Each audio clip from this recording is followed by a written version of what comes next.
Well, it's that time of day again. It's the time when the left gets absolutely exercised, enraged over a comedian saying true things. So Jerry Seinfeld is the comedian. He's fallen into disfavor with the left because he says things like, the censorious left on college campuses is bad, which is why I don't do college campuses anymore, which is true. Well, he did an interview with my friend Bari Weiss the other day, in which he talked about a wide variety of issues, including his recent visit to Israel. And this, of course, was very bad because he said true things, and we're not allowed to say true things. It's not okay.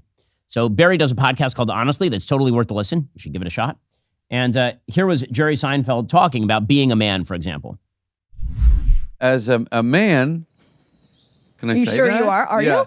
I've always wanted to be. I didn't ask your pronouns before we began. I've always wanted to be a real man. I never made it. But I really thought when I was in that era, again, it was JFK, it was Muhammad Ali, it was Sean Connery, Howard Cosell. You can go all the way down there. That's a real man.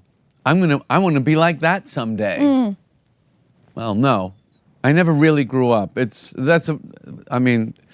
don't want to as a comedian because it's a childish pursuit. But I miss a dominant masculinity. Yeah, I get the toxic thing. I get it. But still, I like a real man. Okay, I mean, that is now controversial territory because to suggest that there is such a thing as a real man is to deny the gender fluidity inherent within us all. How dare he? Now, and this is why the Democratic Party is so disconnected from the rest of America, because everybody who hears that is like, yeah, that's true. That is why when we go to movies, we still want to watch Tom Cruise running around punching people. It's why you're less interested in the gender fluid androgynous man who walks around sashaying in a dress. And you're like, I don't know about this one.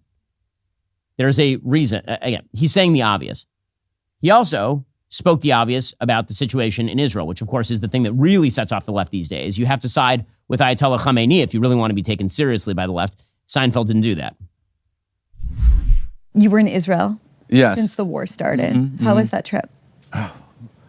The most powerful experience of my life. Really? I'm sure, yeah. Why?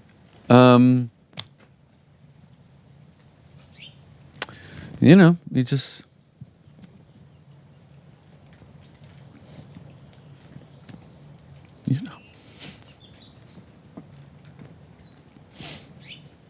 Are you thinking of someone in particular?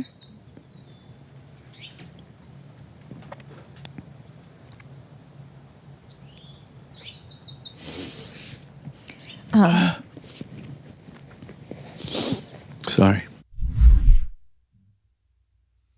Now, he's not allowed to get emotional. That's the way that the left sees this. He's not allowed to get emotional because he's a rich Jew.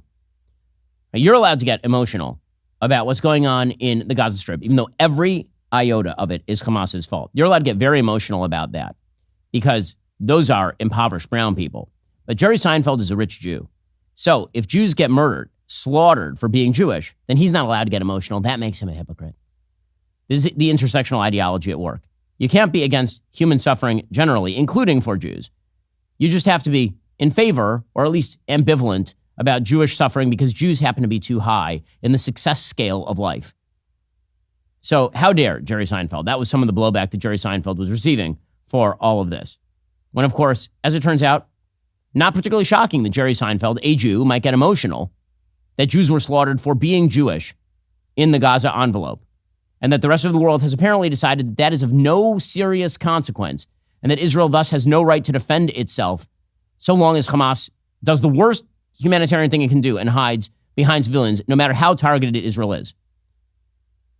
These sorts of controversies are asinine, but Jerry Seinfeld, good for him for having some level of moral clarity, something I can't say for some of the other comedians who are out there still attempting to appeal to the wokies while simultaneously occasionally stroking the right. We'll get to more on this in a moment. First, we all spend way too much time on our phones, but the scariest part is your phone carrier collects data on whatever it is you are doing. Companies openly admit to it. They say it's so they can better understand your interests. Really, what they want to do is sell your activity to advertisers, stuff like the sites you visited, what you've been up to online. Many of these companies also have backdoors with the government. The more they can get on you, the larger their paycheck becomes, This is one of the reasons I use ExpressVPN. ExpressVPN is an app that prevents your phone carrier from being able to see the sites you visit and sell it off to third parties. All it takes is one button tap. Your network data is encrypted and rerouted through ExpressVPN's secure servers for ultimate privacy. ExpressVPN shields your web browsing and protects all your network data so you can stay private even when using your favorite apps. Whether you're an iPhone, Android, or tablet user, ExpressVPN works on all your devices. The best part? One subscription can be used on up to 5 devices at the same time. Stop letting companies invade your privacy. Visit expressvpn.com/Ben Shapiro Show to get the same VPN I use. Use my link, get 3 extra months for free at expressvpn.com/Ben Shapiro Show. Again, that's expressvpn.com/Ben Shapiro Show. expressvpn.com/Ben Shapiro Show. Seinfeld also had some comments about being political and being labeled political when he spent most of his career being apolitical. Everything feels politicized right now. Yeah. And so you yourself have become politicized in a way. A little bit, yeah. Do you feel that? I do. You comfortable with it? It's so dumb. It's so dumb. In fact, when we get protesters occasionally, I love to say to the audience, I love that these young people, they're trying to get engaged with politics. We have to just correct their aim a little bit.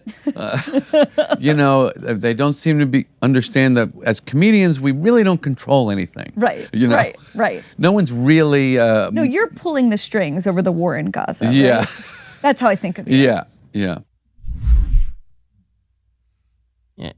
Again, Jerry Seinfeld is only being perceived as political because the left has gone so far off the rails that somebody who is saying basically true things like, there's such a thing as men, and it's bad when Jews get slaughtered in the Gaza envelope, and I don't like it. That's now political. That's how far the left has gone. Well, good luck with that one. And have fun with your solidarity rallies with Ayatollah Khamenei. A brand new NPR Marist poll out today among independent voters. Independent voters, okay? Trump is now up 12 points. 12 points. When you include RFK Jr., he is up 16 points. Hey, those are terrible numbers for Joe Biden. Now, that same poll shows Biden up 50 to 48 over Trump in the polling. But when you include RFK Jr. among the definitely voting crowd, you get to Trump 44, Biden 40. If you look among suburban voters, Biden is barely winning 51 to 47. Among people who hate both candidates, Biden is barely winning 49 to 47. Among men, Trump is winning 53 to 44. Among women, Biden is winning 55 to 44. Among independent women, Trump is winning 50 to 47. These are terrible numbers for Joe Biden, just awful numbers. The numbers are so bad for Joe Biden that a poll came out last night showing that Joe Biden and Donald Trump are tied in Virginia. If they're tied in Virginia, if Virginia is a close race, this race is over. Joe Biden is a terrible president, and all of the talk about the Trump trial is not having the impact that all the Democrats thought it was going to have. They thought if we convict Trump in a court of law, then the American people will turn away from Donald Trump. But it turns out that when it's obvious to literally everyone that you are setting up the game, that it's all rigged and ridiculous, and that you are doing so on behalf of a president who is awful at his job, turns out not a lot of people are going to stand up for the incumbent president of the United States. By the way, the latest favorable and unfavorable ratings from 538 show that Joe Biden is underwater by about 17%. His favorable ratings are at 39.6% in the 538 average. His unfavorable is at 56%. 56%. Are you tired of the lies and the twists of the mainstream media talking points? Yeah, me too. Join me in my newest series, Fact, where I dismantle and bring truth to this tiring mainstream agenda.